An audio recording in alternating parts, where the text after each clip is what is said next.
Bismillahirrahmanirrahim. Alhamdulillahirabbil alamin. Alhamdulillahilladzi bi ni'matihi tatimmu shalihat. Allahumma shalli wa sallim ala nabiyyina wa habibina wa syafi'ina Muhammad.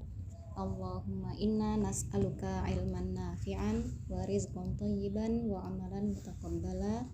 Rabbana zidna ilma warzuqna fahma. Nah, insyaallah. Kita udah ada 2 minggu belum ya? Belum ya? Kayaknya cuma 11 hari loh. Terakhir kan Selasa, terus 2 minggu kemudian ternyata ketemunya Kamis. Udah rezeki berarti. Tadinya saya nggak mau ngisi dulu sebelum kelas diri selesai. Tapi qadarullah kok ada sesuatu yang kok saya kayaknya perlu menyampaikan nih gitu. Kalau besok-besok udah hilang. Biasa kan kalau setrikaan lagi panas, kalau dicabut atau agak dinanti gitu untuk nyetrikanya, mungkin setrikanya itu agak gosong gitu atau rusak, di off dulu aja. Nah oke. Keluar juga nggak apa-apa deh lah, tinggal 25%, nanti tinggal ini sekarang malah 18. Nah kan 18 ya, nanti biar MC-nya masih ada waktu untuk nutup dan masih bisa masuk Zoom. Ya alhamdulillah, segala puji bagi Allah sang pemilik ilmu yang kalau misalkan kita dibukakan satu pintu ilmu aja, itu rasanya yang gelap itu jadi terang, yang terhijab itu jadi terbuka, yang tadinya kita kayak nggak punya harapan lagi, tiba-tiba itu jadi ada secercah harapan lagi gitu. Jadi maha suci Allah dan segala puji bagi Allah yang menganugerahkan kepada kita rizki yang bahkan kita nggak tahu bentuknya akan seperti ini gitu. Rizki berupa ilmu, rizki berupa pertemuan, rizki bertemu orang-orang yang baik, orang-orang yang solih, orang-orang yang akan mengajak kita berjalan bersama menuju Allah gitu. Dan segala rizki yang bahkan tidak pernah kita minta bentuknya pun Allah kasih dalam bentuk yang jauh lebih baik.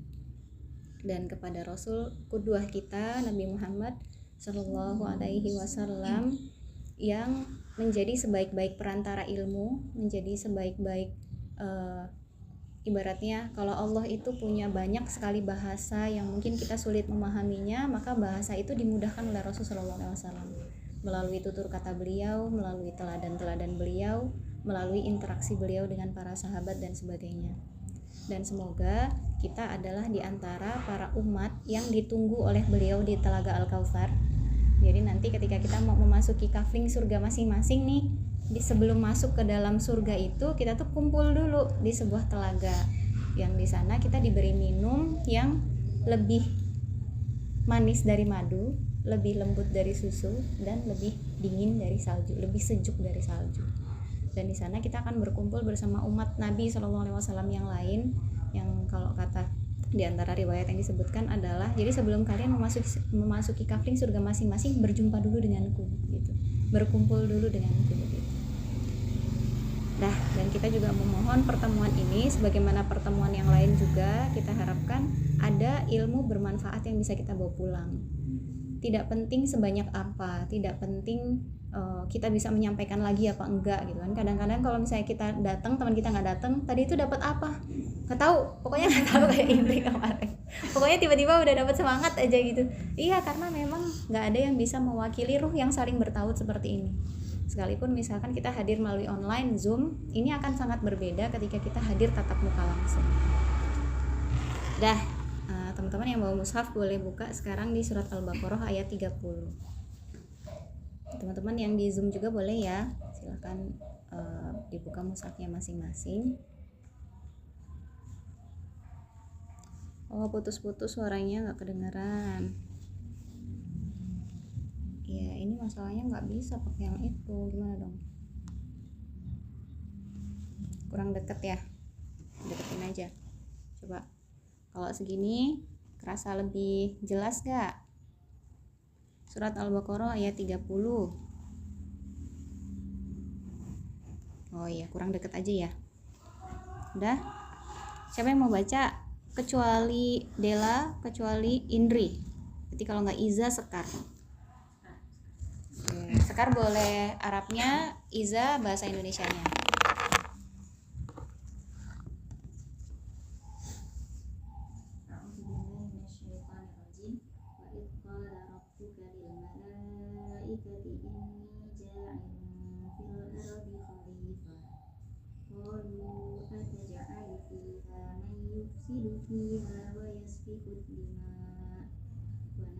nusabbihu bihamdika wa nuqaddisu lak qala inni a'lamu ma la ta'lamun.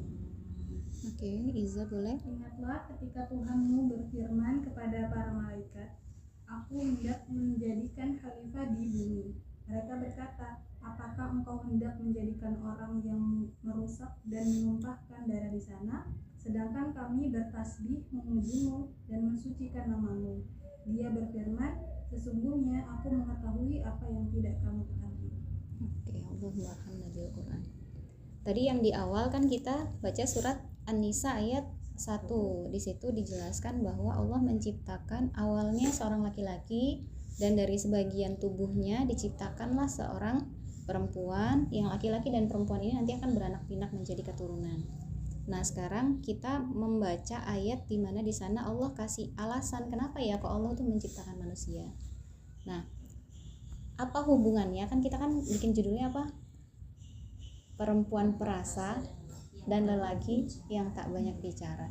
Kenapa kita harus bedah dulu dari akarnya? Karena sesuatu yang terlihat sekarang sedikit atau banyak itu sebenarnya berhubungan dengan hakikat penciptaan dirinya. Apa yang Allah berikan sebagai potensi di dalam dirinya. Dan ini sebenarnya tidak terbatas antara laki-laki dan perempuan sebagai pasangan ya, tapi juga secara umum. Karena kan kita nggak hanya berinteraksi dengan nanti pasangan kita, tapi juga dengan ayah kita, dengan kakak atau adik laki-laki kita, dengan teman-teman laki-laki kita, dengan orang laki-laki yang kita jumpai secara umum di lapangan gitu. Jadi kita perlu tahu ini supaya tahu juga cara berkomunikasi, cara berinteraksi, cara memperlakukan dan sebagainya. Nah sekarang apa tadi kata Iza, kenapa Allah menciptakan manusia? Karena hendak menjadikannya khalifah di bumi. Oke, karena hendak menjadikannya khalifah di bumi. Jadi alasan awalnya adalah Allah mau menjadikan khalifah di bumi. Tapi actionnya adalah Allah menciptakan Adam. Berarti secara literatur ini berarti sesungguhnya yang diberi tugas menjadi khalifah itu laki-laki atau perempuan? Laki-laki kan ya. Dan menjadi khalifah itu kan artinya kan menjaga bumi, kemudian memimpin orang-orang yang nanti juga akan menjaga bumi, melakukan kebaikan, melakukan perbaikan dan mencegah supaya tidak terjadi kerusakan. Nah, kalau hubungannya dengan yang seperti ini artinya kan laki-laki itu butuh fisik yang kuat ya. Andaikan aja misalnya kita menggali lubang aja itu kan butuh energi, butuh kekuatan fisik. Kita menutupnya kembali juga butuh kekuatan fisik. Jadi memang hubungan antara penciptaan laki-laki dengan daya atau potensinya adalah dia memiliki fisik yang kuat. Karena dia nanti tugasnya itu menjaga bumi, dan bumi ini nggak main-main, ini besar sekali. Dan yang berikutnya adalah dia nanti akan menjadi qawwam. Qawwam itu satu akar kata dengan koma. Koma itu artinya berdiri. Berarti qawwam itu artinya dia mampu mendirikan dirinya sendiri, juga mendirikan orang-orang yang nanti akan dia pimpin. Berarti kan fitrahnya nih laki-laki itu diciptakan akan menjadi pemimpin, akan memimpin orang-orang juga yang ada di sekitarnya gitu. Jadi artinya kalau dia pemimpin dia harus punya sifat bisa mengayomi, bisa menjamin keamanan, bisa memberikan kenyamanan, ketenangan dan seterusnya. Nah, terus masalahnya adalah Adam diciptakan dikasih rumah di mana? Di surga. Surga itu kan kata Allah ada banyak kenikmatan yang bahkan tidak bisa kita bayangkan sekarang gitu ya. Jadi di sana itu mau minta apa aja bisa. Segala yang indah, segala yang nyaman, segala yang mudah ada di sana. Jadi kalau kita membayangkan apa yang pernah membuat kita bahagia di sini itu belum apa-apa dibandingkan dengan apa yang ada di surga. Tapi ternyata senikmat-nikmatnya surga, Adam itu tetap kesepian. Ya nggak sih? Jadi Adam itu berjalan dari surga yang satu ke surga yang lain, itu tuh kok sendiri ya gitu. Jadi segala kenikmatan itu ternyata tidak akan bisa membuat kita plong gitu, lega gitu kenikmatannya kalau kita sendirian. Pernah nggak sih lagi ada apa misalnya yang bikin kita kepengen banget datengin, misalnya ada tempat, ada view paling indah gitu, baru nih, ada cafe baru dengan view baru yang belum pernah kita lihat di cafe yang lain misalnya. Teman-teman milih mana? Pergi sendirian ngelihat itu atau paling enggak ngajak satu orang yang paling disayang untuk bisa ngelihat bersama? ngajak ternyata untuk jadi fotografer. Sekar ngajak. Iya, jadi secara fitrahnya kita tuh nggak suka sendirian ternyata, nggak bisa menikmati kalau kita sendirian. Jadi memang ternyata ketika diciptakan sendirian, Adam itu masih mencari yang lain meskipun dia sudah tinggal di surga gitu. Akhirnya, jadi kalau ceritanya Ustadz Budi Ashari itu Adam tertidur, ceritanya Nabi kita, nenek moyang kita ini tertidur, dan ketika dia tidur diambillah oleh Allah sebagian dari tulang rusuknya itu dan ditiupkan ruh ke dalamnya dan menjadilah seorang perempuan. Jadi ketika Adam bangun ada perempuan duduk di sampingnya. Ditanya kan, kamu siapa gitu. Terus kata perempuan ini, aku perempuan katanya. Aku perempuan. Maksudnya dia tidak menyebutkan dia siapa, tapi ya dia ciptaan Allah juga, tapi beda karena Adam kan melihat ada bedanya dong dia dengan yang dia lihat ini gitu kan. Nah, terus jadi nama Hawa kalau kata Ustadz Budi itu, jadi nama Hawa itu keluar dari lisannya Adam. Jadi dia yang menamai kalau perempuan ini namanya Hawa gitu. Udah boleh kalau udah ganti baju. Udah boleh. Remote-nya mana? Di atas kulkas kalau nggak salah. Lihat dulu. Ya, terus apa lagi ya? Dah, singkat ceritanya Adam punya teman dan Adam punya pasangan. Teman-teman ngerasa beda nggak? Misalnya, saya nggak tahu ya, kalian kan belum pernah punya suami ya. Ini aja, sama adik atau sama kakak, atau sama yang mahram, atau sama ayah atau sama ibu. Beda nggak jalan sama yang satu jenis, sama dengan yang lawan jenis? Ngerasa beda nggak? Beda. Apa bedanya? Iza nggak jawab ya, yaudah Dela dulu. Canggung Ustazah, walaupun Kenapa? sama bapak tuh kayak ada rasa canggung, sama adik juga kayak kok kayak ngejarak tapi otomatis. Jarak tapi otomatis. Kalau sama yang sesama jenis, Kalau sama jenis ya pengen kan, kalau sama temen tuh pergi jalan kemana gitu, main ke Simpro misalkan tuh pasti pengennya gandengan, terus kalau gitu, ngejarak dikit tuh ayo sih gitu. oh iya, oke. Pengen deket. Ini Dela, Indri, Kalau Indra malah kalau sama bapak, karena kan dari kecil sama bapak dekatnya gitu, malah lebih terbuka, lebih yang suka apa sih Ngelendot. gitu. Tapi kalau sama ibu, kalau mau cerita tuh takut dijudge gitu loh. Maksudnya karena ya mungkin sama-sama perempuan gitu ya. Gitu. Jadi kalau sama bapak malah lebih terbuka gitu. oh gitu. Lebih nyaman sama laki-laki daripada perempuan lah ya. Laki-laki kan. Kalau Sekar, Kayaknya beda sama dia lah deh. oh gitu. Agak risih ya. Dari sisi kayak cuma ya apa ya, kayak udah otomatis aja gitu, kayak ya udah jaga. Kalau aku sama dia sendiri ya. Kayak, Sabar. untuk apa kontak fisiknya tuh jarang. Oke, sama berarti sama Dela. Kalau Iza, Kalau Iza lebih ke ngerasa ada pelindung. terus, Kalau samping adik, samping ayah atau apa, kalau ngerasa aman aja gitu. jawaban yang saya mau jawaban Iza. Jadi meskipun misalnya nih kita pergi sama ayah atau sama adik atau kakak yang laki-laki, meskipun memang kita agak berjarak ya, secara kenyamanan tuh kita lebih seneng gandeng yang perempuan gitu, lebih seneng curhat sama yang perempuan. Tapi kalau ada laki-laki kita tuh lebih safety gitu. Jadi ada rasa kalau di jalan aku nggak akan digangguin gitu, atau misalkan kalau butuh sesuatu dia bisa bantuin, kayak misalnya sekedar ngangkat atau ngambil sesuatu yang di atas yang kita nggak nyampe, dia pasti inisiatif untuk bantu gitu. Atau misalnya kita mundurin motor, pernah nggak mundurin motor di tempat parkir kita sendirian, motor berat, yang bantuin perempuan apa laki?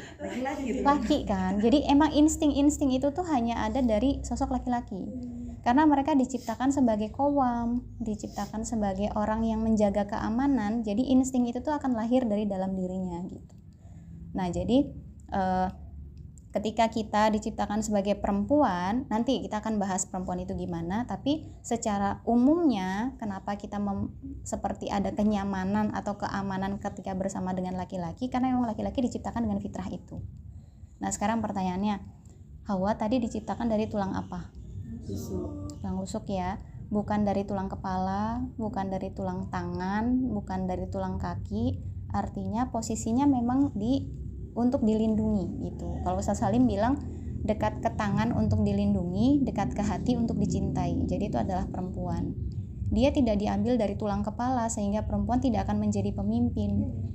Ya, dia tidak diambil dari tulang tangan atau tulang punggung sedemikian sehingga perempuan itu harus dieksploitasi tenaganya, pikirannya, hartanya dan sebagainya. Dan dia juga tidak diciptakan dari tulang kaki sehingga bisa diinjak-injak gitu. Diinjak-injak atau direndahkan. Jadi dari hakikat penciptaan kita aja semuanya kayaknya kalau kita detil-detilkan itu Allah tuh punya banyak banget tujuan, punya banyak banget maksud gitu. Punya banyak sekali alasan yang ternyata ketika kita bongkar nih alasan ini, kita tuh jadi ngerasa oh ternyata beginilah sesungguhnya kehidupan yang aman dan nyaman gitu. Jadi ketika teman-teman nih misalkan melihat ada perempuan yang dia ibaratnya kalau sekarang tuh apa istilahnya alpha woman ya, apa sih, pernah dengar nggak alpha woman? Tidak mau tergantung, terus dia sukanya ngatur, pokoknya segala sesuatu independent woman, segala sesuatu beres sama gue gitulah istilahnya lah ya. Iya, ternyata itu diantara nafsu. Jadi fitrahnya perempuan nggak seperti itu. Jadi ketika dia menjadi independen dan ketika dia menjadi alpha atau dia punya kecenderungan memimpin, maka ada nafsu yang bermain di dalam dirinya. Bisa juga karena kekurangan ilmu.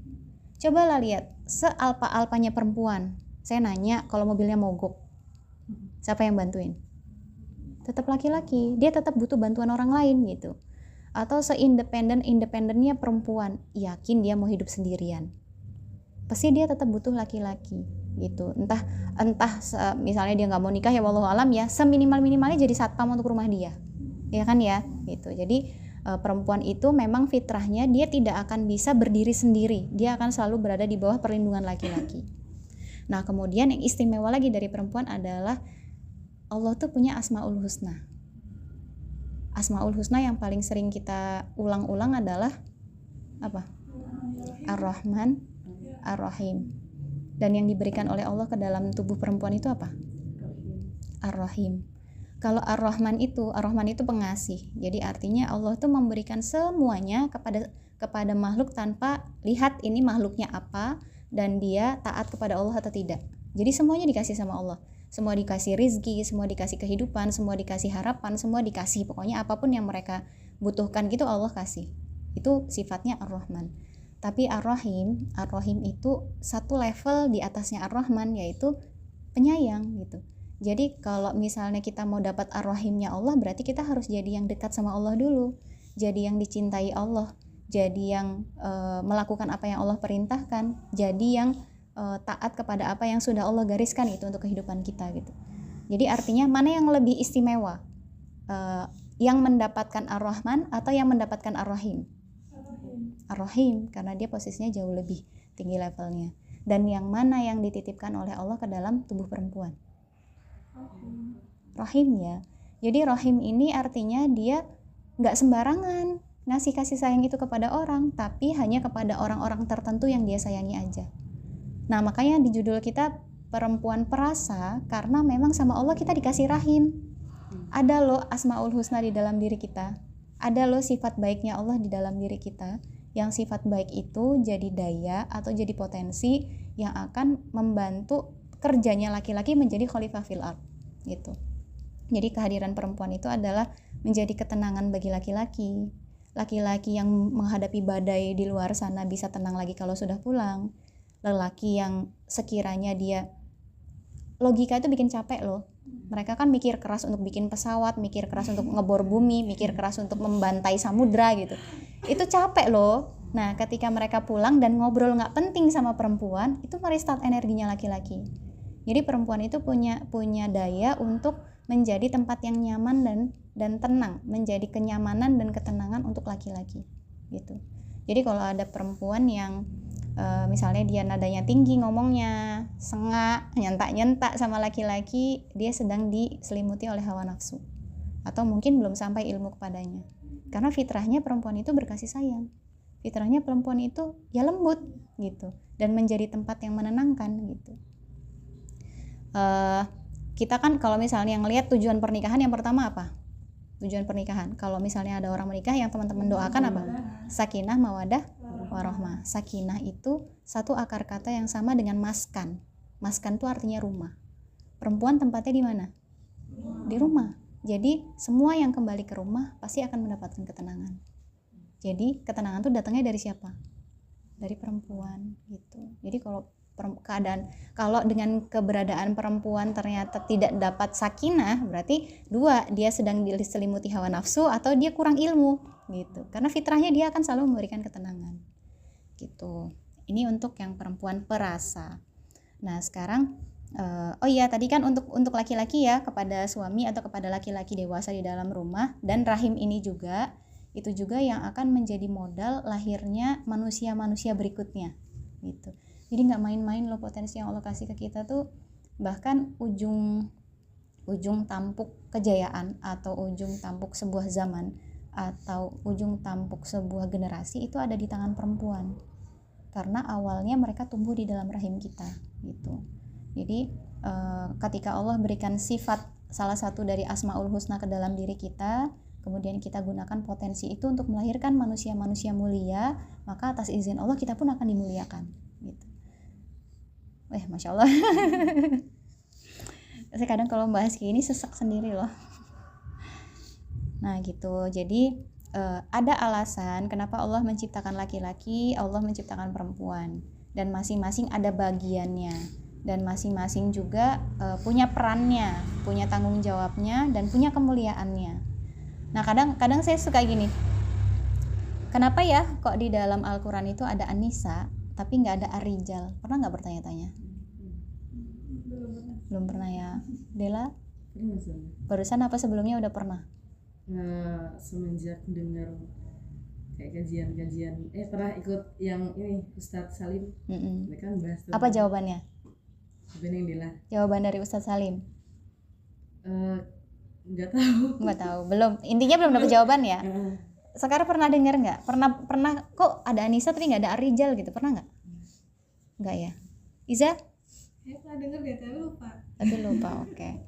Jadi waktu ini tapi tadabur ya. Kalau tadabur itu bil hikmah, artinya kita tidak harus tahu bahasa Arabnya, tafsirnya dan sebagainya. Tapi yang saya dapatkan dan ibaratnya ini yang menenangkan hati adalah karena Allah tahu perempuan itu dominan sekali dengan perasaan.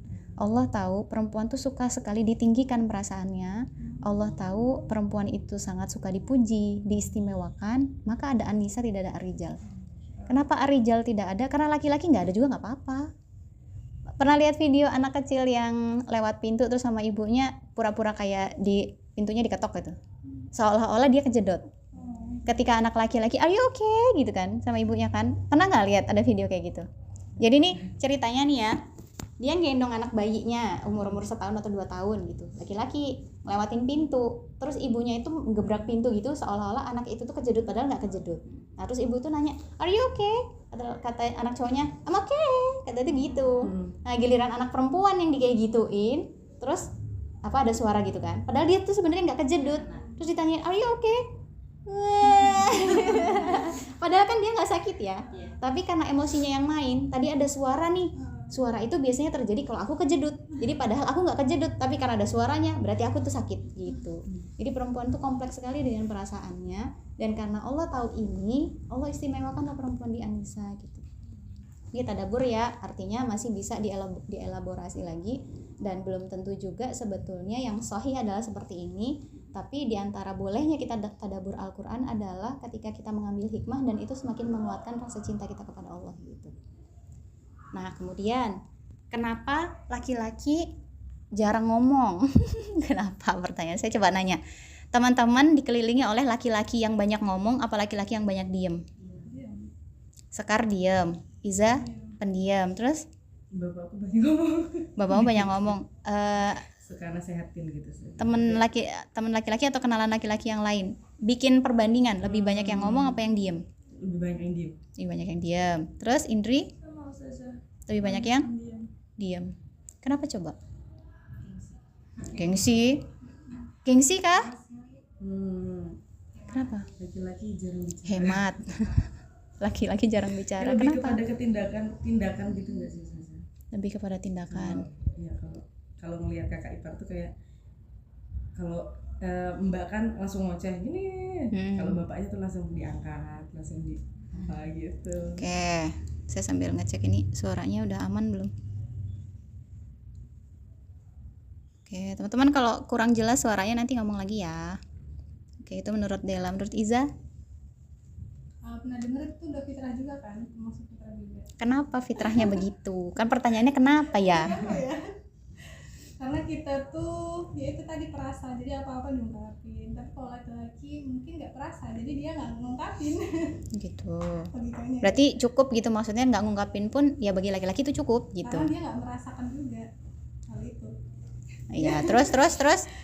Ada lagi nggak Iza?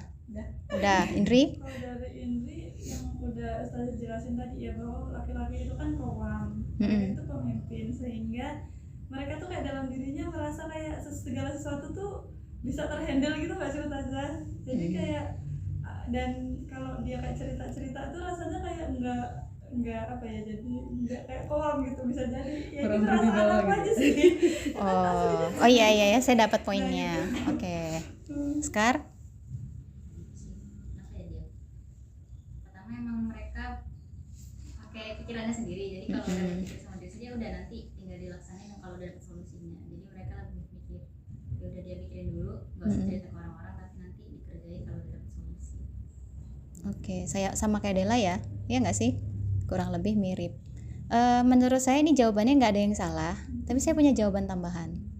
Jadi seperti tadi awal ya, penciptaannya laki-laki itu kan sebagai qawam, sebagai khalifah fil ard. Jadi memang kebanyakan aktivitas mereka adalah aktivitas fisik. Ya itu lagi ngebor bumi gitu kan, terus bikin tower gitu kan, terus menghubungkan dari pulau membelah dari Afrika ke Asia jadi terusan Suez. Itu kan pekerjaan-pekerjaan berat, dan pekerjaan berat itu tidak akan selesai kalau banyak ngomong, ya kan? Satu.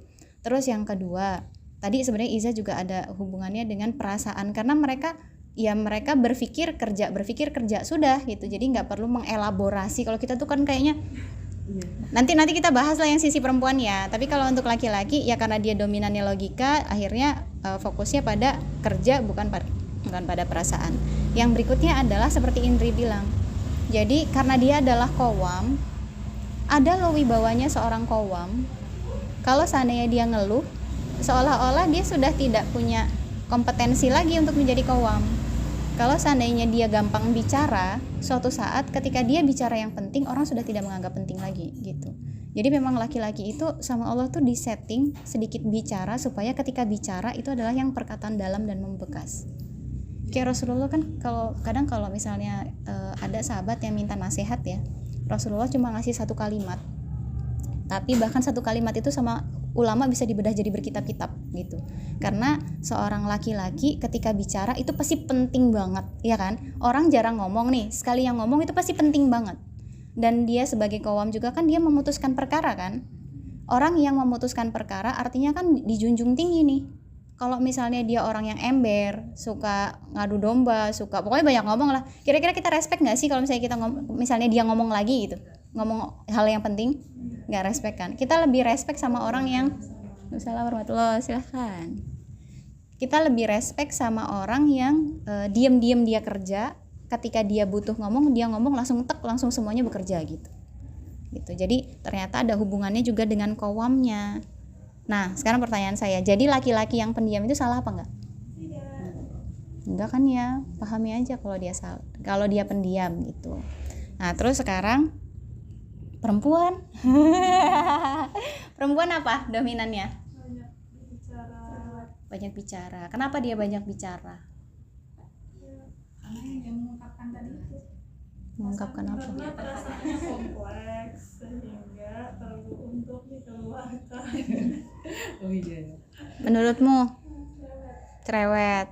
Kamu mengakuinya atau ngelihat orang lain kok cerewet ya gitu? Oh gitu, berarti sadar diri ya. Oke, Dela sama Penuh rasanya. Terus ya, karena perasaannya kompleks ya, kadang aneh kadang merasa aneh dengan diri sendiri gitu.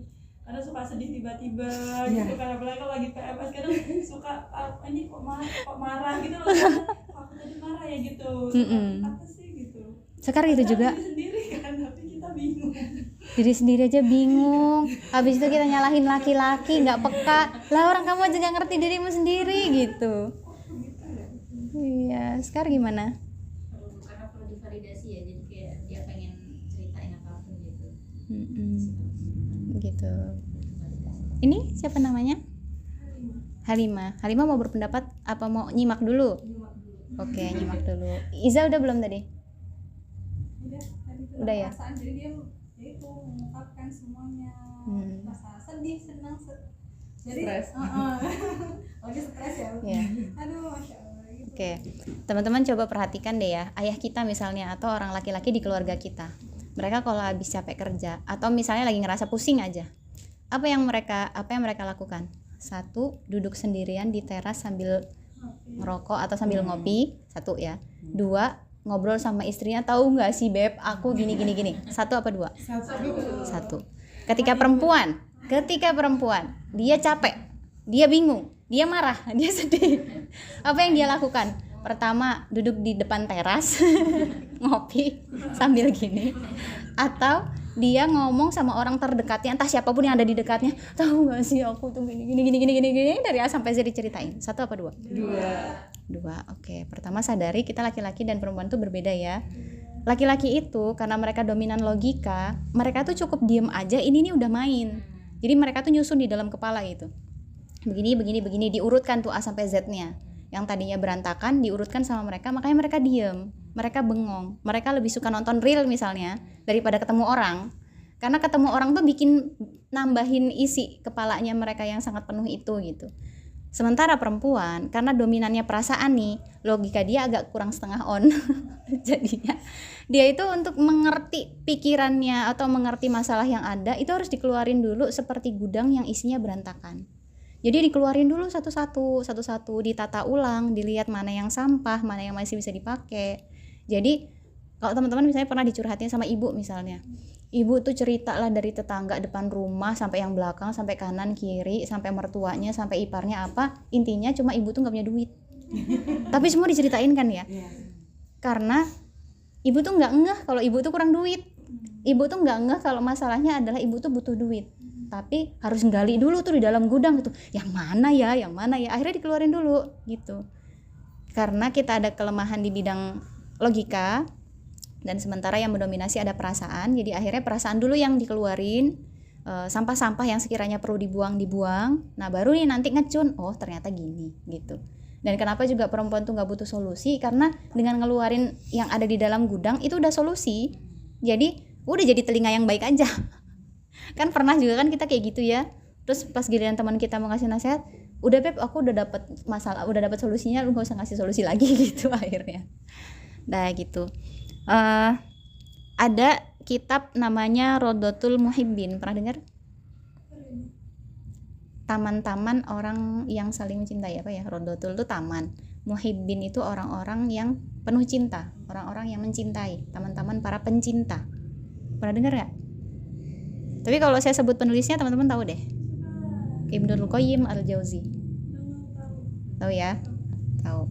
Nah di kitab Rodotul Muhibbin itu Ibnul Qayyim itu membahas tentang cinta dari sudut pandang laki-laki maupun perempuan, dan kemudian adalah beberapa yang beliau jelaskan di situ. Tapi ternyata muqaddimahnya, jadi di dalam muqaddimah itu Imam Ibnul Qayyim Al-Jauzi berkata begini. Aku tulis kitab ini agar menjadi jembatan antara akalnya laki-laki dengan perasaannya wanita. Jadi supaya laki-laki yang berakal ini tidak kehilangan cinta dan perempuan yang perasa ini tidak kehilangan logika gitu. Karena kadang masalah antara kita dengan orang yang berlawanan jenis adalah kita mengedepankan perasaan, dia mengedepankan logika, akhirnya nggak ada jembatannya. Mereka berdebat dengan kita padahal sudut pandang kita beda. Sementara jembatannya seharusnya adalah kita punya sisi logis meskipun cuma sedikit, dan dia punya sisi emosional meskipun juga cuma sedikit, dan itu yang akan menjembatani dua orang ini, baik dia apapun dia hubungannya, maka dia akan bisa berjalan bersama gitu, menyelesaikan masalah bersama. Nah sekarang adalah tentang tugas laki-laki. Teman-teman ada yang pengen cerita nggak di rumah, kepala keluarga kita itu seperti apa di mata teman-teman? Siapa duluan yang mau cerita? Yang duluan datang Dela. Apa Ustazah tentang bapak gitu? Kamu pilek apa nangis sih? Pileknya tuh buat pusing terus ngalir air matanya gitu. Oke lah, rezeki ya. Oke, apa yang ada di dalam pikiran Dela tentang laki-laki yang berperan sebagai qawwam di dalam rumah?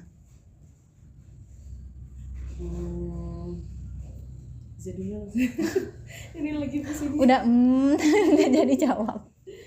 Iza ada jawaban? Kalau ini lihatnya dari secara luas atau dari rumah? Mana aja boleh. Yang penting menilai seorang lelaki lah, terutama yang ada di rumah sebagai qawwam. Kalau menurut saya sebagai kawan itu artinya dia siap untuk bertanggung jawab, siap untuk memimpin, dan siap untuk menuntun pribadi. Lagi ya? Udah, segitu aja. Ya, sebenarnya. Indri mau melengkapi. Ini sih Ustazah, gimana ya, supaya ya menjadi pemimpin itu tadi ya Ustazah. Terus kalau laki-laki itu lebih nggak bisa ngomong. Sekar. Bingung. Kalau secara umumnya itu tugas laki-laki sebagai qawwam di rumah itu makin diri tuh lagi mengkopas lagi nih. Tapi emang memimpin terus membimbing keluarganya di rumah, kemudian yang dipimpin dia ya, memang udah sifatnya begitu. Jadi kalau jadi memimpin, mengarahkan, jadi teladan, mengayomi. Sudah terlaksana belum sama qawwam yang di rumah? Kalau sejauh ini nggak terlalu melihat sih, nggak belum menemukan gitu. Oke, ini Sekar. Aul? Kalau menurut aku yang dia itu siap untuk menjaga keluarganya, jadi menjaga kayak terutama kayak ngingetin dalam kebaikan ya Ustazah, terus mengarahkan segala macam. Waalaikumsalam warahmatullahi. Ambil posisi aja ya, di sebelah sini boleh. Terus udah, Aul udah? Ada lagi? Ini sama sih Ustazah kayak yang lain. Kalau di rumah itu jadi kayak yang bertanggung jawab banget untuk keluarganya. Namanya sosok pemimpinnya itu ada loh dalam diri seorang bapak. Oke. Untuk yang baru datang nanti ya. Nanti nyusul ya, berpendapatnya nyimak dulu. Jadi, saya baru baca sebuah kitab yang dari kitab itu pada akhirnya saya jadi banyak bertaubat. Kok kadang memang Allah tuh menghadirkan ilmu tuh sesuai dengan kondisi kita dan di waktu yang tepat gitu. Jadi kitabnya judulnya Al-Kasab. Sebenarnya Al-Kasb, jadi sinnya itu sukun, cuma karena sulit di spell jadi akhirnya saya sebutnya Al-Kasab. Kitab ini ditulis oleh Imam Al-Syaibani dan kitab ini sebenarnya membahas tentang makna bekerja secara umum dalam kacamata Islam gitu. Dan di sanalah saya baru tahu betapa beratnya jadi laki-laki. Jadi akhirnya saya minta maaf sama suami, saya ngerasa kasihan sama ayah saya bahkan kasihan sama adik-adik saya yang sekarang sudah menikah ya, mereka laki-laki. Dan di sana disebutkan oleh Imam Al-Syaibani bahwa ini saya dapatkan dari kajiannya Ustadz Rizky Banjari. Jadi artinya ini bukan elaborasi sendiri tapi Ustadz yang menjelaskan. Dan beliau bilang gini, sebelum menjadi khalifah fil ard, laki-laki itu lebih utama membina dirinya sendiri dulu, baru kemudian dia menjadi qawwam bagi keluarganya. Terutama ketika dia adalah seorang suami, dia sudah punya istri, apalagi dia punya anak. Jadi bahkan level bekerja untuk seorang laki-laki itu sifatnya wajib, sifatnya fardhu ain. Artinya tidak bisa diwakili oleh siapapun dan tidak bisa diwakili oleh amal apapun. Sebanyak apapun amal sunnah tidak akan bisa menggantikan kewajiban seorang laki-laki untuk bekerja. Jadi misalnya gini, kebutuhan pokok keluarganya, kebutuhan untuk keluarganya ini bisa makan untuk bisa tegak ibadah, punya pakaian untuk menutup aurat sedemikian sehingga mereka bisa ibadah, dan punya tempat tinggal untuk mereka nyaman beribadah, misalnya itu dengan mendapatkan uang dalam satu hari 100.000. Jadi 100.000 itu udah bisa memenuhi kebutuhan makannya, pakaiannya, dan rumahnya. Kan kita kan ada, misalnya ada yang belum mampu beli rumah akhirnya ngontrak dan sebagainya. Kayak kebutuhan listrik, pulsa itu juga kan harus dihitung ya. Jadi ketika laki-laki keluar untuk mencari uang 100.000, tapi dia belum dapat 100.000, padahal dia udah keluar jam 5 subuh sampai jam 10 malam, dia nggak boleh pulang. Dia harus cari lagi lewat jendela lain, lewat jalan lain, lewat pekerjaan lain, entah dia gali sumur tetangga, entah dia jadi buruh cuci piring di restoran, entah dia ngojek lagi sampai tengah malam dan sebagainya. Jadi bagi laki-laki belum dapat 100.000 dalam satu hari itu dia tidak boleh pulang gitu. Kebayang nggak beratnya jadi laki-laki? Jadi ketika dia pulang membawa 100.000 misalnya dalam keadaan udah babak belur, capek, sampai akhirnya dia tertidur, sama Allah diberi ganjaran ketika nanti dia bangun akan terampuni seluruh dosanya, bahkan ketika dia tidak beristighfar. Karena luar biasa nih perannya untuk cari, zaman sekarang nyari duit 100.000 satu hari itu susah banget. Apalagi dengan tuntutan nih, misalnya istrinya masih butuh healing, anaknya mau beli laptop, terus lagi rumah listrik udah 2 hari masih bunyi belum dibayar, itu beban ke laki-laki itu luar biasa gitu. Sampai saya menjumpai bahwa ubannya suami saya itu tuh muncul itu bahkan dia belum 30 tahun gitu. Bahkan adekku yang umurnya lebih muda dari saya, bahkan saya pun belum ubanan, dia udah ubanan. Jadi saya sampai, ya Allah berat banget ya jadi kalian gitu, sampai kalian tuh ubanan duluan gitu. Sementara kita yang di rumah gitu kan cuma tinggal nunggu mereka memberikan nafkah gitu, terus akhirnya kita jadi tercukupi kebutuhannya. Jadi coba ke rumah, atau bagi yang sudah tidak punya ayah lagi, coba pikirkan ini. Ketika misalnya kita nih satu hari jualan, bikin stand dari pagi sampai sore, dapat keuntungan misalkan 50.000, pengen kita kekepin ya, ini aku capek banget lo dapet ini gitu, aku nggak mau ngasih ke siapapun kecuali untuk membahagiakan diriku sendiri. Karena perempuan tuh begitu.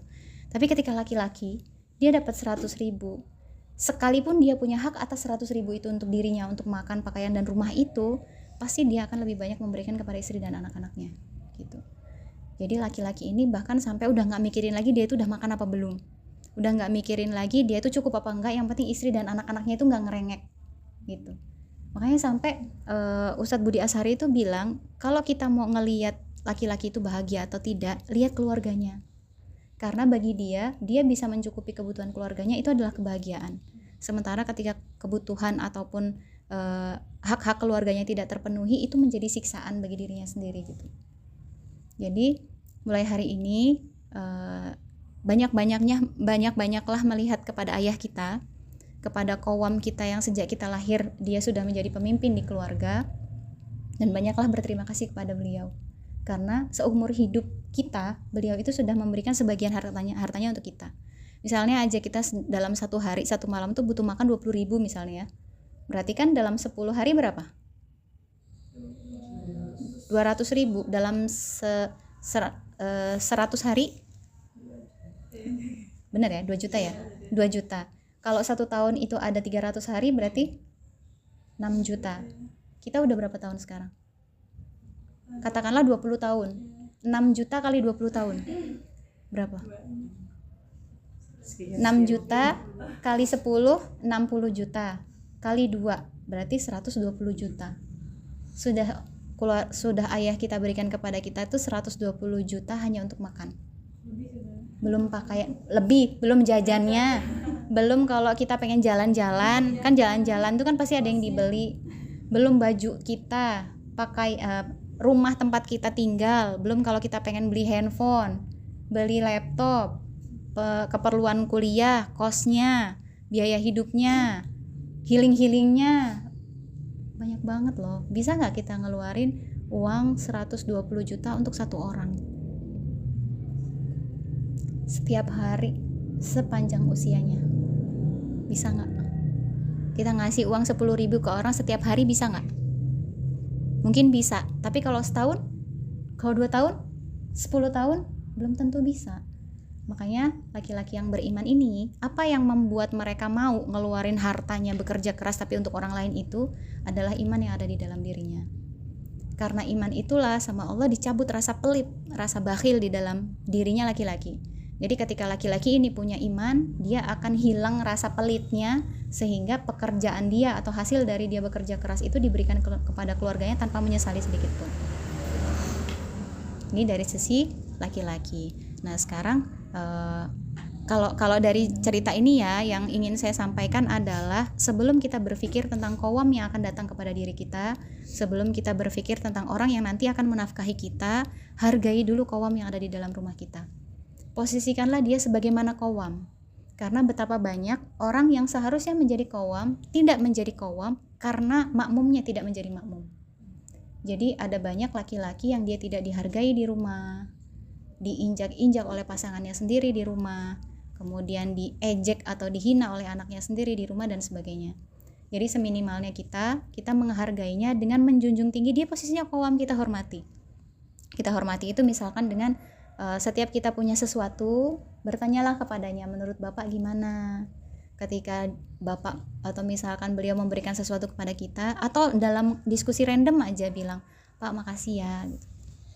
Laki-laki tuh nggak baperan kok, tapi kalau kita udah pergi, mereka tuh jadi berpikir, oh anakku sudah besar gitu. Jadi diantara kebanggaannya laki-laki adalah diantara orang yang menjadi sosok yang dia pimpin itu bertambah dewasa dan memahami sebenarnya dia itu seharusnya menjadi seperti apa dan sebagainya.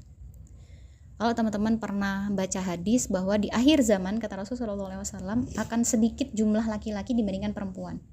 Ternyata maksudnya itu bukan secara statistik laki-laki lebih sedikit daripada perempuan, tapi qawamahnya yang hilang. Jadi kehadiran laki-lakinya yang hilang. Kan kita kayaknya sering banget lihat yang joget TikTok bukan cuma perempuan ya, tapi juga ada yang laki-laki. Yang pakai make up bukan cuma perempuan, tapi juga laki-laki. Yang melenggak-lenggok di atas catwalk bukan cuma perempuan, tapi juga laki-laki. Bahkan nari balet bukan cuma perempuan, bahkan laki-laki. Jadi ketika laki-laki tidak memiliki qawamah, dia bukan laki-laki. Ketika dia bukan laki-laki, khalifah fil ard itu tidak bisa ditegakkan akhirnya gitu. Nah kemudian peran kita sebagai perempuan apa nih gitu. Tadi kan kita potensinya apa kalau perempuan? Masih ingat nggak? Apa potensi perempuan? Rahim tadi. Rahim. Rahim itu dominannya untuk apa? Menciptakan. Mencintai gitulah ya, gampangnya lah ya. Jadi rahim itu tuh sifat supaya kita itu menjadi tempat yang hangat untuk orang lain pulang gitu. Entah ayah kita, entah adik ataupun kakak kita, atau bahkan ibu kita. Jadi kemarin waktu kita 10 hari Ramadan kan kita udah pada mudik ya. Mungkin teman-teman juga udah mudik. Posisinya ada di antara kita tuh yang haid. Laki-laki kan pergi tuh iktikaf, di rumah itu cuma ada anak perempuan dan dia haid pula gitu kan. Saya sampai nyeletuk sama mama, Mak kayaknya perempuan tuh dikasih haid biar nemenin ibunya di rumah deh gitu. Karena kalau laki-laki kan mereka keluar, mereka iktikaf di masjid, terus mereka misalnya belanja untuk keperluan yang ada di dalam rumah, tapi yang nemenin ibunya pasti perempuan, yang bantu kerjaan ibunya pasti perempuan gitu. Terus mama tuh sampai yoyo gitu.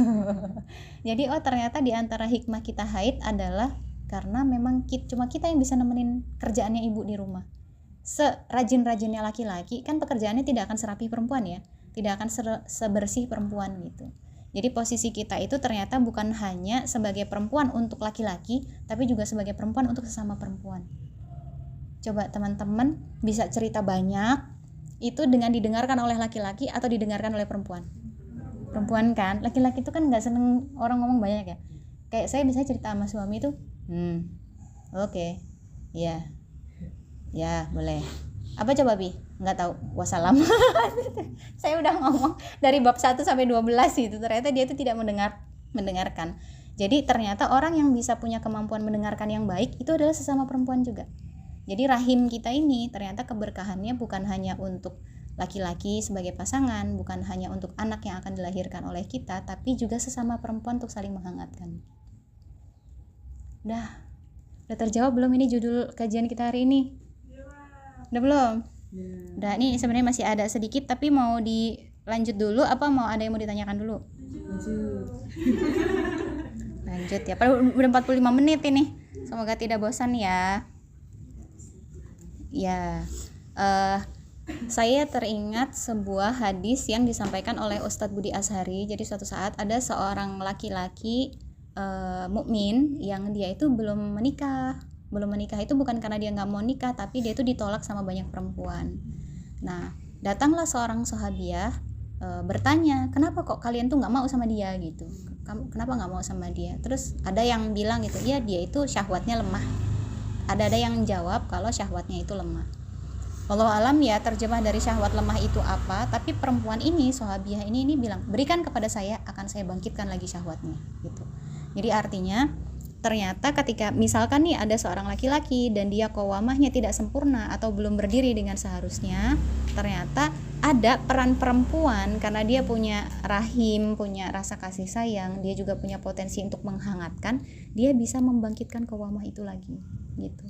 Ustadz Budi itu bahkan ngasih contoh loh, ngasih contoh di dalam rumah, contoh praktis gitu ya. Misalnya nih ayah kita kok kalau di rumah kok kayak nggak punya suara ya gitu, kok lebih dominan ibu kita ya gitu, kok yang ngatur rumah kok ibu bukan ayah ya gitu. Artinya kan berarti qawamahnya ayah kita terganggu nih gitu, entah karena beliau kurang kuat qawamahnya atau karena ibu kita dominan menjadi, dia itu dominan menjadi pemimpin, tidak menjadi makmum gitu. Kita wallahu alam mana yang benar, tapi kita bisa mengambil sikap dengan munculkan qawamahnya itu dengan apa-apa tanyanya sama ayah, pendapat tanya sama ayah, dan menjalankan apa yang jadi pendapatnya beliau gitu. Atau misalkan kita punya sesuatu, kita dahulukan ayah dulu. Misalnya tadi aku dapat penghargaan ini, ayah makasih ya udah kerja keras untuk aku gitu.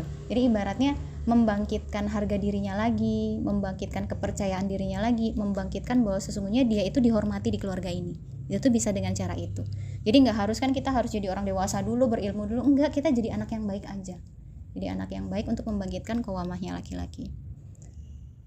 Ya itu adalah kalau ada qawamahnya laki-laki yang tidak perform, kalau kata Ustadz Nuzul namanya tidak perform. Nah terus sekarang ada yang ingat nggak kemarin waktu saya share ceritanya Hajar dan Ibrahim? Ada yang baca? Atau mau diceritain ulang? Ceritain ulang ya. Oke, jadi ceritanya nih kan masyhur di telinga kita nih, Ibrahim beserta keluarganya ini kan tinggalnya di Palestina. Ternyata lama nih Sarah tidak punya anak. Terus akhirnya dengan rasa sayangnya kepada suami, ya udah gimana kalau kamu nikah sama budakku aja namanya Hajar, siapa tahu gitu kan, itu dapat rezeki dari sana. Qadarullahnya beneran.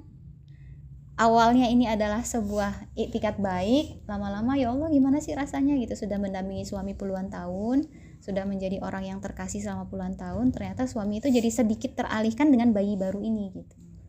Seandainya itu lahir dari rahimku mungkin akan berbeda, seandainya dia tidak menikah dengan Hajar mungkin akan berbeda. Jadi perasaannya Sarah akhirnya jadi terganggu. Nah, sebagai bentuk rasa cintanya Allah kepada Sarah, ya udah kalau gitu Hajar dipisahkan, jangan ada di Palestina lagi. Dipisahkanlah oleh Allah, diperintahkan untuk ditaruhnya di Mekah. Nah, gini ya, kan sebenarnya keluar kota aja cukup nih, nggak di Palestina aja. Misalnya Palestina itu kan cakupannya cuma 100 km radiusnya, misalnya taruh aja di Hijaz gitu kan, taruh aja di Tabuk misalnya. Tapi enggak, sama Allah tuh disuruh taruhnya di Mekah. Jadi Ibrahim itu sebagai laki-laki, sebagai seorang suami, sebagai seorang ayah pasti kan bergolak nih. Kenapa harus di tempat yang tidak ada penghuninya, tidak ada airnya, tidak ada tanamannya, tidak ada orang gitu. Jadi kan pasti bergolak nih. Tapi apa yang membuat dia kuat akhirnya menjalankan perintah Robnya? Karena iman. Berjalanlah Ibrahim dengan dengan Hajar dan Ismail menuju ke lembah yang tidak ada penghuninya itu. Di sana Hajar sebagai perempuan yang dominan perasaan, ya lah kenapa gitu, kenapa gitu. Jadi kita itu wajar ya kalau misalkan banyak bertanya pada sesuatu yang kita nggak ngerti penjelasannya. Kan kadang kita tuh cuma pengen ditenangkan aja hatinya kan, kita cuma pengen dijelasin aja, aku bakal ngerti kok, tapi tolong jelasin gitu kan. Masalahnya adalah Ibrahim juga tidak mau menjelaskan. Ini yang ada di dalam pikiran saya ya, barangkali ini saking beratnya Ibrahim sampai nggak keucap gitu, sampai nggak keucap itu tuh semua, sampai nggak keucap, sampai beliau akhirnya memilih untuk berbalik badan dan pergi aja. Ngejar dong Hajar, anakmu masih bayi loh, ini nggak ada siapa-siapa loh, yang bener aja sih gitu kan. Terus ngejar, kenapa engkau tinggalkan kami di sini? Nggak jawab Ibrahim. Ya itu dia, laki-laki itu karena dia dominan logika, ketika perasaannya sudah main itu berarti beratnya luar biasa gitu. Jadi kalau udah ada rasa sedih, rasa takut, rasa kecewa, itu berarti yang ditanggung sama laki-laki itu berat banget gitu. Sampai akhirnya tidak terucap. Ditanya lagi, kenapa engkau tinggalkan kami di sini? Masih dikejar. Jadi saya bayangin ini onta udah jalan nih, Hajar tuh masih ngejar aja. Ya udah sedih banget gak sih? Terus masih bertanya dan sampai 3 kali bertanya, ternyata tidak dijawab oleh Ibrahim. Akhirnya dengan iman Hajar bertanya, apakah ini adalah perintah Allah? Nah, jadi yang menyelamatkan kita dari masalah ternyata adalah iman. Seberat apapun Ibrahim meninggalkan anak istrinya di padang tandus tak berpenghuni itu, kalau iman yang sudah lebih mendominasi dirinya, maka dia akan bisa melakukan itu, akan bisa melaksanakan itu. Seberat apapun Hajar ditinggalkan hanya berdua sama bayi yang tidak bisa apa-apa ini, tidak punya bekal dan tidak punya jaminan kehidupan ke depan nanti, ketika iman yang sudah bermain di dalam dirinya, maka itu yang akan menguatkan dia gitu. Nah, ketika Hajar bertanya apakah ini perintah Allah, barulah Ibrahim menjawab, ya, ini perintah Allah. Dan bentuk imannya seorang Hajar adalah, andaikan ini seandainya jika ini adalah perintah Allah, maka sekali-kali dia tidak akan menyia-nyiakan kami gitu. Sekali-kali dia tidak akan menyia-nyiakan kami. Dan lihatlah betapa barokahnya keluarga ini, sampai Allah jadikan lembah Mekah itu jadi tanah yang suci sampai hari ini. Itu udah puluh ribu atau mungkin ratusan ribu tahun yang lalu loh, sampai hari ini. Bahkan air Zam-Zam yang terpancar dari kakinya Ismail masih bisa kita minum sampai hari ini. Bahkan sa'inya Hajar sebagai ikhtiar dia mencari rizki untuk anaknya itu kita amalkan sebagai salah satu rukun haji. Rukun haji itu adalah rukun Islam. Artinya kalau kita mau membangun Islam ini tinggi, pondasi kan harus kokoh. Pondasi kokoh berarti kan ini sesuatu yang penting. Jadi bayangin seluruh umat muslim sedunia dari dulu mengamalkan haji dengan mengalirkan pahala kepada keluarga ini. Gitu. Dan modalnya apa tadi? Iman. Jadi jangan takut ketika diri kita misalkan kita mungkin karena kita kurang cantik jadi belum dapat jodoh misal. Mungkin karena kita itu kurang berpendidikan jadi belum dapat jodoh misal. Mungkin karena kita bukan dari keluarga berada atau keluarga terhormat kita belum dapat jodoh misal.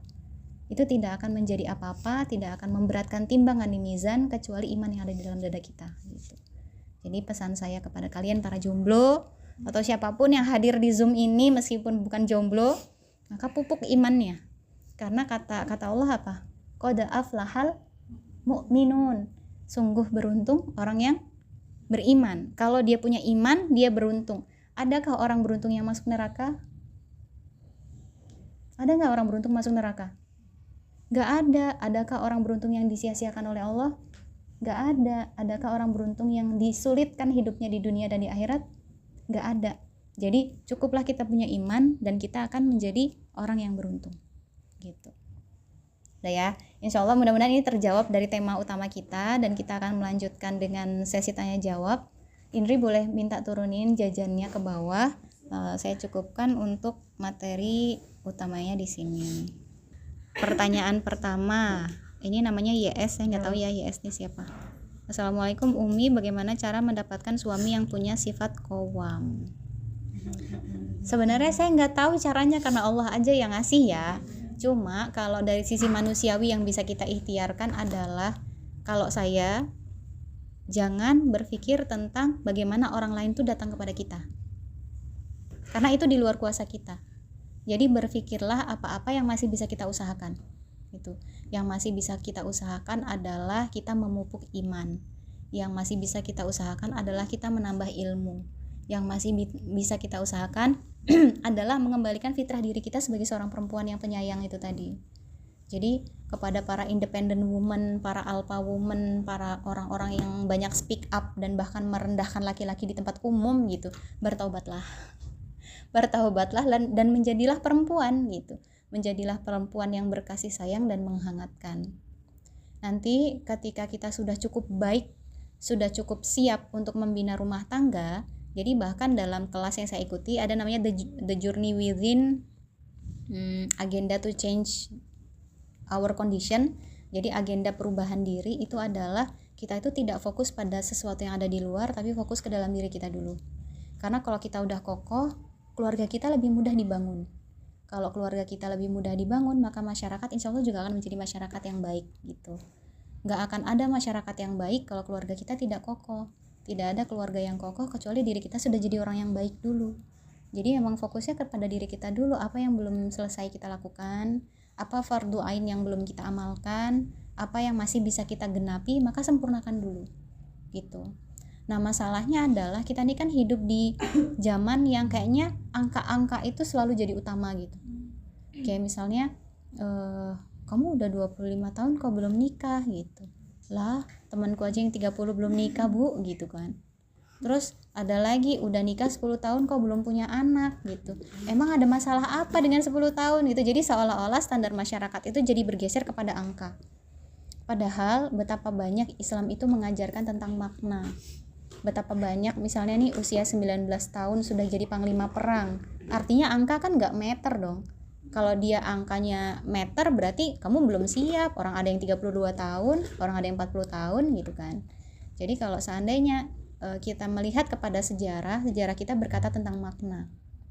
Dan jangan khawatir dengan usia, karena Khadijah radhiyallahu anha, satu dari 4 wanita terbaik sepanjang masa, itu untuk berjumpa dengan Rasul sallallahu alaihi wasallam harus menunggu sampai usia berapa? 40 tahun. Jadi ini bukan tentang angkanya, tapi apa yang Allah persiapkan untuk kita. Jadi jangan-jangan kita yang belum dipertemukan dengan dia, karena dia juga lagi ditempa, dia juga sedang dipersiapkan untuk bertemu sama kita gitu. Jangan-jangan nih karena kita dikasih peran peradaban yang besar nih, peran peradaban untuk mengubah dunia misalnya, mengubah kondisi negara, mengubah kondisi masyarakat, kita harus dibikin dulu supaya kita jadi yang tangguh, supaya kita jadi yang berilmu, supaya kita jadi yang panutan untuk banyak orang, sehingga bertemu dengan sosok yang kurang lebih sama dengan kita udah siap untuk mengubah dunia gitu. Alangkah beda ketika kita bertemu dengan dia lebih awal, pasti kan kita memperbaiki diri, dia memperbaiki diri, kita membangun keluarga bersama-sama, ada bahtera yang goyang, menghadapi badai dan sebagainya. Itu akan mengambil waktu yang lama juga sampai keluarga ini menjadi kokoh dan siap mengubah dunia gitu. Jadi husnuzon kita kepada Allah adalah memang kita sedang ditempa, dan calon kita juga nanti itu juga sedang ditempa, dan kita pasti akan dipertemukan dalam waktu yang tepat gitu. Nah, ini sebelum saya baca chat yang lain di grup di Zoom, ada yang mau nanya lagi nggak? Ada yang punya kegelisahan atau curhat-curhat nggak? What's your name? Yosi apa yang mau ditanya? Kalau misalnya pasangan kita itu memiliki sifat yang egois itu gimana? Ya, sifat egois itu gimana? Misalnya kayak setiap ribut itu nggak mau ngalah gitu. Terus setiap ribut itu kayaknya mau dianggap benar terus gitu. Oke. Salah. Oke. Saya cuma punya persepsi ya, maksudnya ini mungkin nanti bisa dikonfirmasi lagi sama Yosi, bener nggak persepsi saya ini. Jadi gini, ketika misalnya kita berkonflik dengan laki-laki, siapapun laki-lakinya, apakah dia ayah kita, adik kakak, atau teman, atau siapa, pertama ingat bahwa laki-laki itu diciptakan sebagai qawwam, maka dia pasti inginnya menang gitu. Ini sifatnya pertama laki-laki. Yang kedua, perempuan itu diciptakan untuk menjadi temannya laki-laki. Jadi yang diharapkan dari laki-laki, dari perempuan itu adalah kamu tuh jadi tempat aku pulang, bukan untuk menjadi lawan debat, bukan untuk menunjukkan kalau kamu pintar, bukan untuk menunjukkan kalau kamu ngerti, kamu bisa dan kamu mampu gitu. Bukan, tapi untuk menjadi tempat yang tenang. Jadi artinya jika nanti misalkan kalian tuh menghadapi masalah dengan pasangan, apapun masalahnya, kembalikan posisinya ini dulu. Laki-laki itu rajanya, kita itu adalah pendamping yang menghangatkan. Kalau ada sesuatu yang pengen kita ungkapkan, misalnya kita tahu nih kita yang benar dan dia yang salah, ungkapkanlah dengan baik.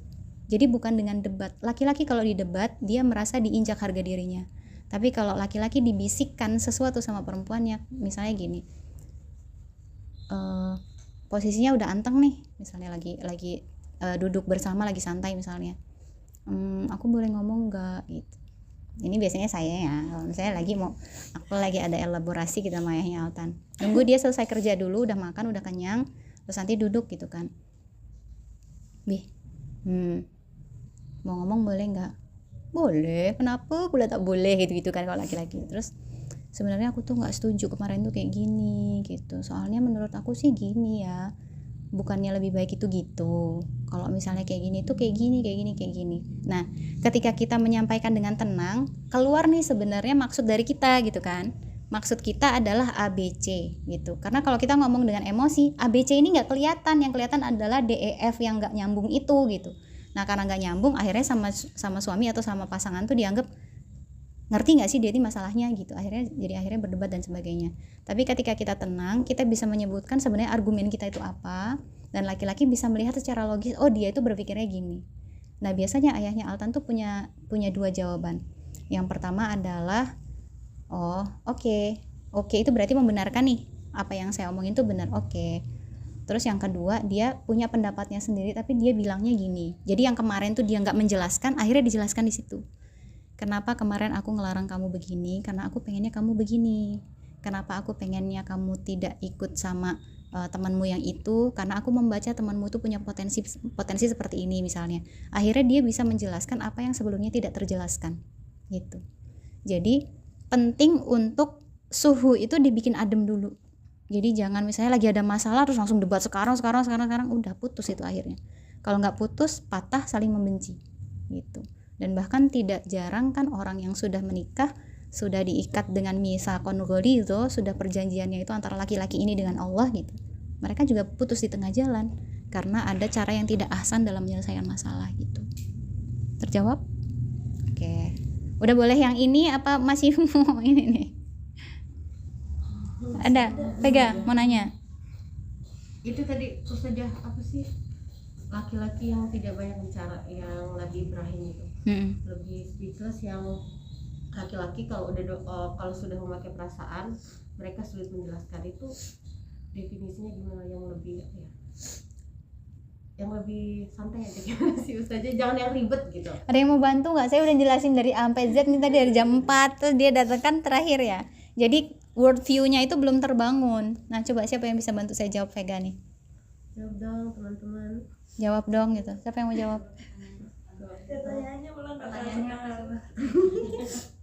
Jadi aja. kan dikisahkan Nabi Ibrahim itu waktu Siti Hajar banyak tanya ya Ustazah, cewek kan banyak banget kayak pikiran overthinking segala macam, banyak banget pertanyaan dia yang nggak dijawab sama Nabi Ibrahim. Sampai akhirnya mungkin dia kesel ya Ustazah, diganti konteks pertanyaannya. Okay. Jadi kenapa laki-laki itu kalau udah dominan perasaan tidak bisa menjelaskan gitu Ustazah?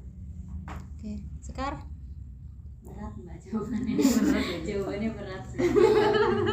Berat kenapa? Jawabannya berat karena kalau kan laki-laki yang dominan di pikirannya. Jadi kalau misalnya dia sudah terbawa perasaannya, dia tuh udah nggak bisa mengungkapkan dengan kata-kata lagi, jadi udah nggak bisa dibahasakan. Jadi dia lebih memilih untuk meredam dulu sampai dia lega dulu. Nah itu kan tadi kan kalau di kisahnya Siti Hajar kan karena diubah tuh pertanyaannya yang make sense sama apa yang bisa dijawab sama Nabi Ibrahim waktu itu gitu kan, karena beliau cuman mau jelasin pakai perasaan itu nggak masuk tuh. Tapi ketika Siti Hajar nanya apa ini perintah Allah gitu, baru Nabi Ibrahim cuma bisa bilang iya gitu, karena emang itu yang mau dijelaskan. Tapi kalau bawa perasaan tadi itu bakal panjang banget, dan itu nanti ngaruh ke wibawa dia sebagai kaum itu juga gitu.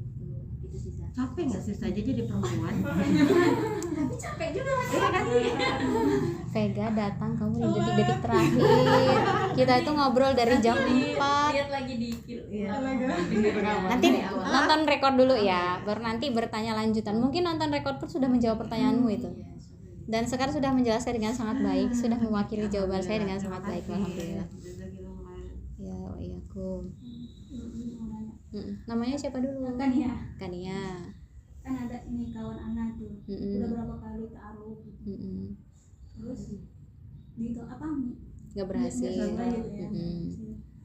Terus kata orang dia itu pernah apa? Kenapa Iza? Orang disukai sama Karena aing kan. Terus pernah ikut Turkiya juga. Terus Kalau cerita orang itu katanya, dia itu apa mau kemungkinan kalau tidur itu apa tempelan jin gitu. Pokoknya di jin gitu lah. Makanya dia jadi susah nyari jodoh. Oke. Kenapa tertawa ya? Hah? Ini senior nih loh. Ini Kania ini masih baru, tolong dimomong dulu. Nanti dia kabur lagi gara-gara kalian tertawakan. Bukan tentang dianya sih Ustazah, lebih ke konteks ceritanya Ustazah. Mungkin ada salah satu yang relate gitu, makanya ketahuin diri sendiri. Ya, oke. Mau dijawab nggak nih? Atau ada yang mau jawab? Nggak ada. Oke. kalau ada yang ngasih saran siapa tahu itu ada misalkan ain atau karena ketempelan atau apa, itu ada juga di dalam ajaran kita ya.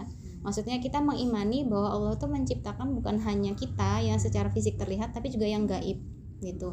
Kita mengimani di sekitar kita ini ada bukan hanya malaikat, tapi juga ada setan, ada juga jin yang mengganggu kehidupan kita.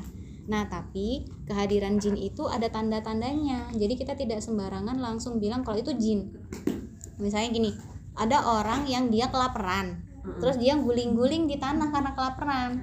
Orang bilang kesurupan tuh, gitu. Kira-kira kalau di ruqyah hilang nggak laparnya? Enggak. Masalahnya adalah dia lapar, gitu. Jadi kita itu ngelihat dulu orang ini masalahnya apa, akarnya apa. Karena kalau misalnya dia gangguan jin, biasanya ketika dia beramal ibadah itu diganggu terus. Misalnya mau sholat tuh ada was-was, mau tilawah nggak selesai misalnya. Atau misalnya dia mau ikut kajian, di jalan balik lagi pulang, jadi nggak jadi kajian gitu. Di antara indikasi ada jin itu adalah kita disulitkan untuk melakukan amal ibadah, atau ada gangguan tidur, gangguan melihat sesuatu yang tidak seharusnya dilihat, itu juga di antara gangguan. Ini yang pakar Ustadz siapa? Ustadz Izar ya? Apa namanya? Faizar. Nah, mungkin untuk lebih lanjutnya lihat kajian-kajiannya Ustadz Muhammad Faizar, karena beliau tuh sangat keilmuan tentang jin itu sangat bagus. Kalau kita kan sekedar tahu permukaan aja bahwa kita mengimani, tapi secara kafah keilmuan itu tidak punya kami. Hadis-hadis dia usah jadi bahas sendiri. Ya, hadis-hadis, terus bahkan ini bisa menjawab apa yang selama ini tidak terjawab di kajian umum gitu kan. Nah, itu untuk kalau seandainya ada indikasi jin. Nah, kalau misalnya dilihat dari secara umumnya, coba deh misalnya ya teman-teman ke pasar nih, ke pasar, disuruh sama ibu nyari sisir yang gagangnya itu bulat, terus sisirnya itu dari semua sisi itu ada sisirnya, tahu nggak? Ada kan ya, jenis sisir yang gagangnya bulat, terus kepalanya itu di semua sisinya ada untuk nyisirnya. Ya, oke. Terus kita jalan nih, kita ngelihat ke satu toko, ada si sisir, tapi ternyata sisirnya gepeng. Sesuai permintaan ibu nggak? Nggak. Kita beli nggak? Nggak. Kalaupun kita beli, kita balik lagi, nggak kayak gini sisirnya, sana balik lagi gitu kan? Datang lagi ke toko yang lain, kita nyari sisir, oh ternyata dia bulat gagangnya, tapi atasnya kepalanya beda. Kita ambil nggak? Diambil nggak? Enggak sesuai permintaan kan.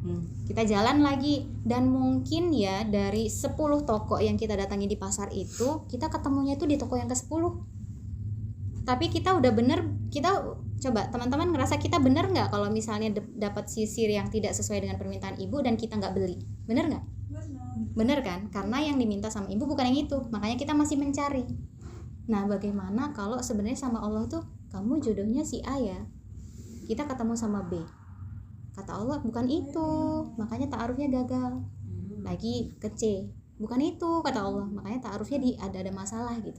Kita ketemu lagi sama D, ketemu lagi sama E, F, G, H, sampai ujung dunia, sampai ke India, sampai ke Pakistan, sampai ke Jazirah Arab misalnya. Ya kalau kata Allah bukan yang itu, ya mau gimana gitu. Nah, ketika kita bertemu dengan sisir itu kan pada akhirnya ngerasa nggak sih pas sudah ketemu, ya Allah yang ini gitu. Setelah ke 9 toko gitu, ke toko yang terakhir, ya Allah ini tuh yang disuruh ibu aku udah gempor gitu kan, udah capek, udah kepengen beli es kayak gitu kan. Jadi nanti akan ada rasa berbeda tuh ketika bertemu sama jodoh setelah yang kemarin-kemarin tuh udah babak belur gitu kitanya gitu. Nanti rasakan deh ketemu sama suami itu rasa syukurnya tuh lebih gitu. Sudah menjawab?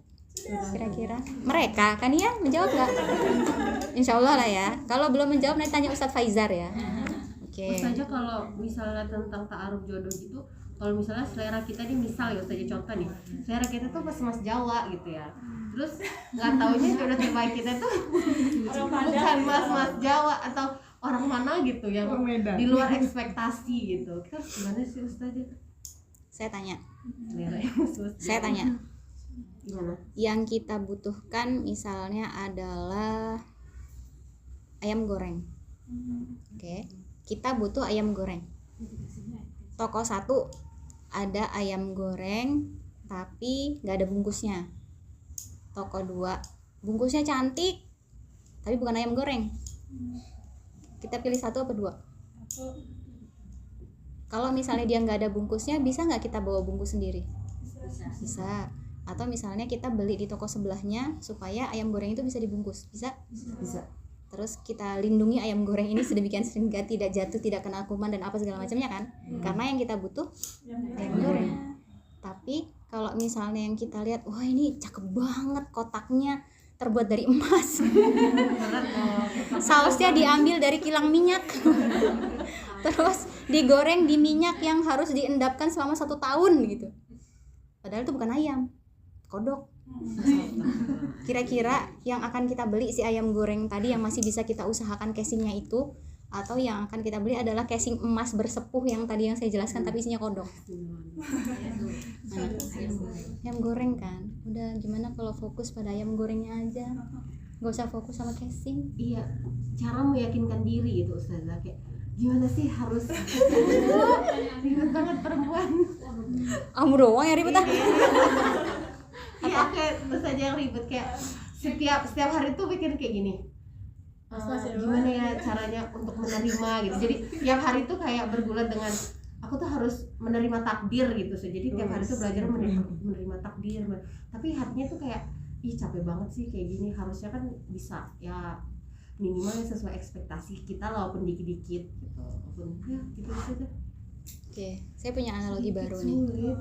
Tapi nggak tahu nih masuk buat Vega apa nggak. Ini terakhir ya. Habis ini kamu nggak boleh nanya lagi. Saya mau jawab yang ada di sini. Oke. Saya punya analogi lain. Saya gini, ada anak kecil umurnya 3 tahun. Dia pergi sama ibunya keluar. Di jalan dia itu ngelihat ada, kan sekarang itu banyak kue-kue bermacam itu ya, yang 1.000-an, 2.000-an, 3.000-an gitu. Dia ngelihat kue itu pengen, mama mau itu gitu. Sebenarnya ibunya ini habis bikin, misalnya dia habis bikin black forest dengan topping strawberry gitu, misalnya dihias dengan coklat compound yang sangat mewah gitu sebenarnya, karena tahu anak ini ulang tahun misal, terus pengen ngasih kejutannya itu nanti gitu kan. Nah terus sama ibunya, jangan, nggak boleh gitu. Kenapa nggak boleh? Kan aku pengen, aku mau beli gitu kan. Terus gimana kalau ditahan dulu, sabar dulu, mama punya yang lebih bagus, mama punya yang lebih besar, yang lebih enak, yang lebih ini. Seandainya kita adalah anak kecil, kita akan tantrum. Mama jahat, aku cuma pengen beli itu aja nggak boleh, mama kan punya duit, mama pelit, terus gini segala macam gitu kan. Kalau kita adalah anak kecil. Tapi kalau misalnya kita adalah anak kecil yang sedikit dewasa, kita ngelihat ibu kita nih, benar ada yang lebih bagus, iya, lebih besar, iya, lebih enak, iya, oke. Dia bersabar dan ketika pulang, oh makasih. Jadi kadang kita itu dikasih, misalnya gini, kita punya orang tua kita punya anak, itu tuh sedikit untuk mengerti cara kerjanya Allah kepada hamba gitu. Jadi hamba itu ada level-levelnya nih, ada level anak-anak yang gampang tantrum, ada level dewasa yang keyakinannya kepada Allah itu sangat besar. Jadi ketika di depan mata sebenarnya aku tuh pengen banget tapi kata Allah nggak boleh dan dia bersabar, maka dia akan mendapatkan apa yang dia imani. Tapi kalau kita hanya seorang anak-anak yang gampang tantrum, nggak dikasih satu langsung ya Allah kenapa gitu, ya mungkin ya kita levelnya baru selevel hamba yang masih anak-anak gitu. Dan coba bayangin seandainya sama ibunya dikabulin nih, udah beli, udah makan, udah kenyang, sampai rumah kira-kira black forest yang sangat megah dan enak dan indah itu masih worth nggak di dalam keinginan si anak? Udah enggak, padahal itu lebih baik. Seandainya kalian memaksakan ta'aruf kepada orang yang sebetulnya itu bukan jodoh kalian, ada loh ini kejadiannya, sebenarnya itu bukan spek untuk kalian, dan memaksakan karena aku udah 30, aku nggak mau diomong jomblo lagi dan sebagainya, akhirnya menikah tuh.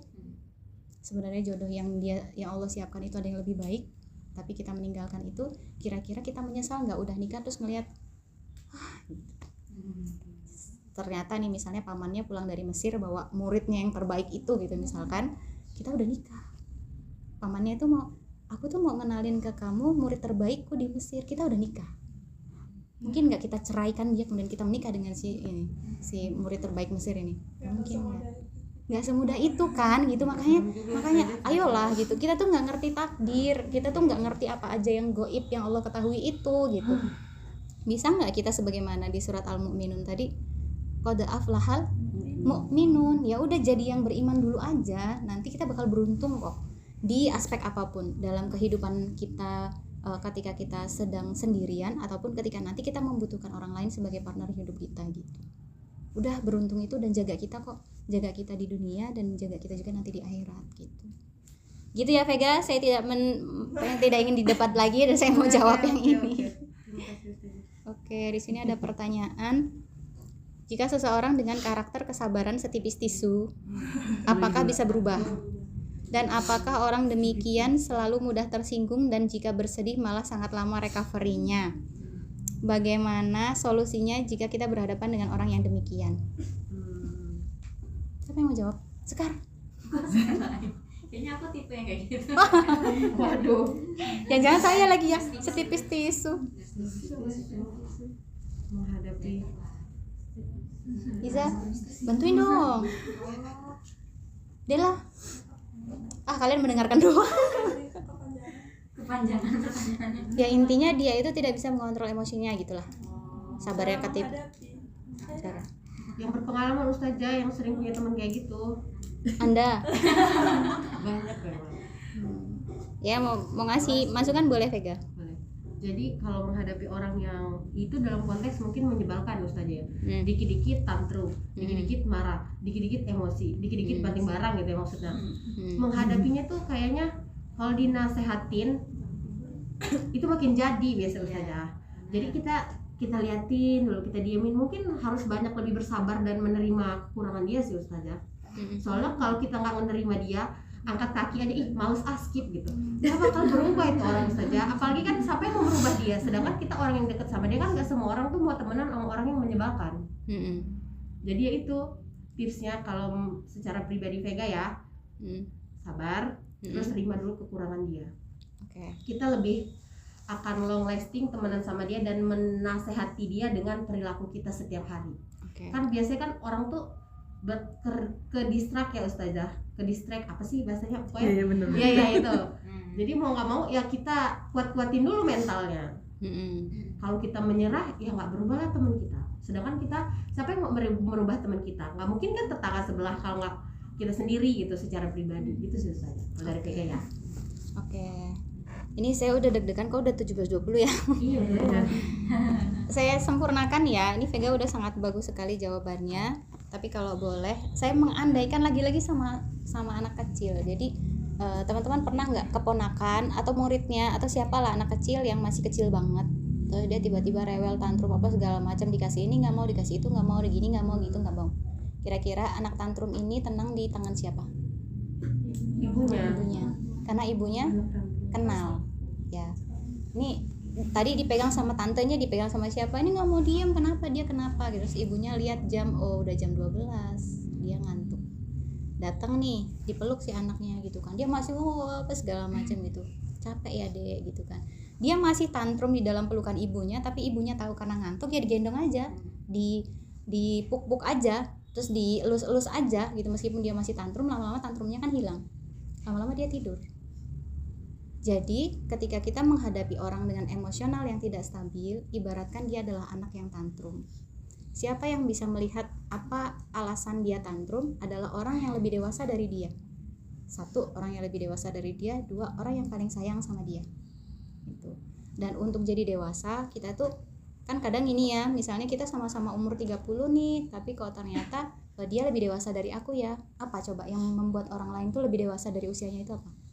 Pola pikir, banyaknya kehidupan, kondisi, banyaknya kehidupan, pengalaman, pola pikir prinsip hidup dia, pola pikir prinsip hidup, apa lagi? Kadar ilmu dan hikmah yang ada di dalam dirinya. Kan kalau ilmu itu kita pelajari ya, kalau hikmah itu kita dapatkan dari pengalaman. Jadi ilmu dan pengalaman, ilmu dan hikmah yang ada di dalam diri itu mendewasakan kita, sekalipun mungkin usia kita tuh belum dalam usia dewasa secara tumbuh kembang psikologis ataupun fisiknya dia gitu. Nah sekarang siapa kita untuk dia?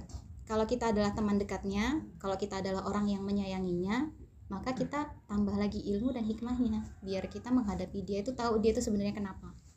Jadi orang yang mudah tersinggung, orang yang baperan, orang yang kesabarannya setipis tisu, barangkali karena dulu waktu kecilnya dia itu nggak difasilitasi emosionalnya itu sama orang tua. Setiap kali dia mau ngomong sesuatu atau mengungkapkan perasaannya itu sama orang tua, gak usah cengeng, gak usah ribut, gak usah rewel, gak usah ini, gak usah itu. Akhirnya emosional yang tidak terpenuhi itu jadi emosional yang kekanak-kanakan ketika dia dewasa.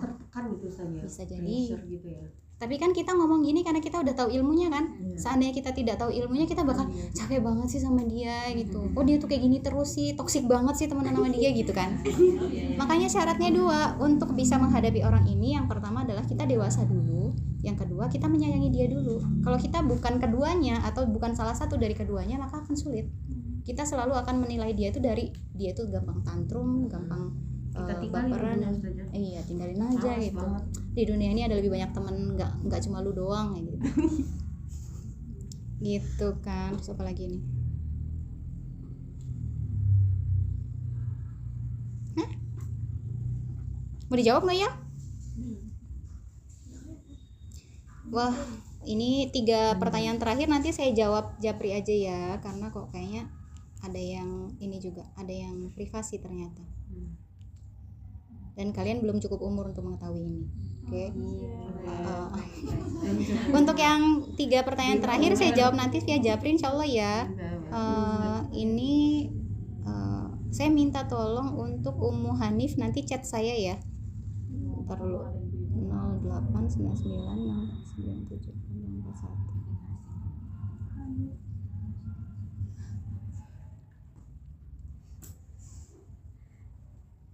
Bentar ya teman-teman.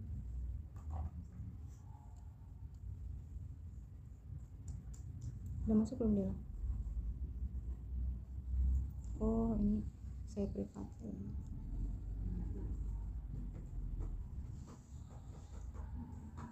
Kok nggak masuk ya? Kok saya nggak bisa masukin chat ya? Dela bisa nggak? Minta tolong nanti yang belum terjawab pertanyaannya chat saya gitu, kasih nomor saya aja atau nomor Dela boleh. Ya, sudah. Iya, ini kok nggak bisa dipencet ini kirimnya. Oh bisa nih. Hehehe. Sorry ya Allah. Udah ya, untuk sesi tanya jawab insya Allah sudah. Nanti teman-teman boleh lanjut sambil jajan-jajan sambil ngobrol-ngobrol santai. Untuk dari saya sekian, walhamdulillahirabbil alamin.